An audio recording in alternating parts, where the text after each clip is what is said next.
मदेजी में 20 खां वधीक ॻोठनि खे मिलाईंदड़ रोड ज़बून हाल बणिजी वियो आहे। रोड ज़बून हाल हुजण करे ॻोठाणा सख़्तु परेशान आहिनि।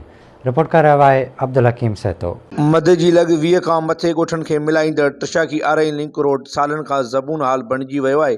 ज़बून हाल रोड खे चूंडियल नुमाइंदनि रोडस खाते जे अमलदारनि बि विसारे ॻोठाणनि ऐं मुसाफ़िरनि खे पंहिंजे हाल ते छॾे ॾिनो आहे। रोड ज़बून हाल हुजण करे ॻोठाणा तोड़े मुसाफ़िर सख़्तु परेशानियुनि खे मुंहुं ॾेई रहिया आहिनि।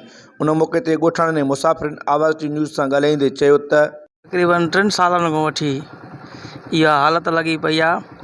3 सालनि खां अॻु में जेको आहे हिन जो रिनोवेशन जो ठीको थियो हुयो, पोइ ठेकेदार जेको आहे इहे टुकड़ा किथे 5 फुट किथे 10 फुट इहे चतियूं सतियूं पुराणियूं हणी बसि इहो नाले मातर कूड़ा बिल ठाराए ऐं इहो बिल पास कराए वियो आहे। सिर्फ़ु कागज़नि में कमु थियल आहे, बाक़ी जाइ वारदात ईंदो त उते काई बि शइ कोन्हे का। हे टुकड़ो हितां लॻो पियो आहे, अॻियों पुल आहे उहा पुल क्रॉस कंदव त उहो उते टुकड़ो लॻो पियो आहे। हीअ असांजो तदारुक कयो वञे, जेको आहे सो इहो मसइलो हल कयो वञे, इहो ठारायो वञे। असां तमामु जेको आहे तकलीफ़ में जेको टिशागीअ खां आराइन ताईं ॻोठा या नबी आबाद ताईं या जेको आहे सो जो इज़त जे वांड ताईं इलाही वक़्तु माना 4-5 साल अञा मथे थींदो।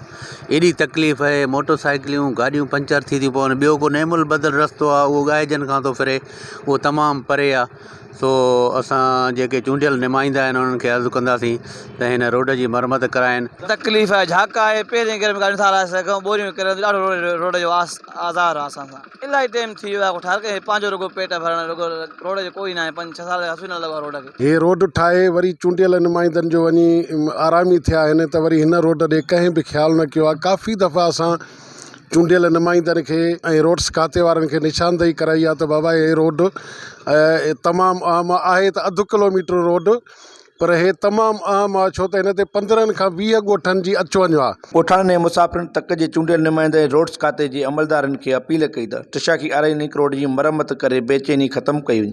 रिपोर्ट अब्दुल हकीम सहतो, आवाज़ टीवी न्यूज़ मदेजी।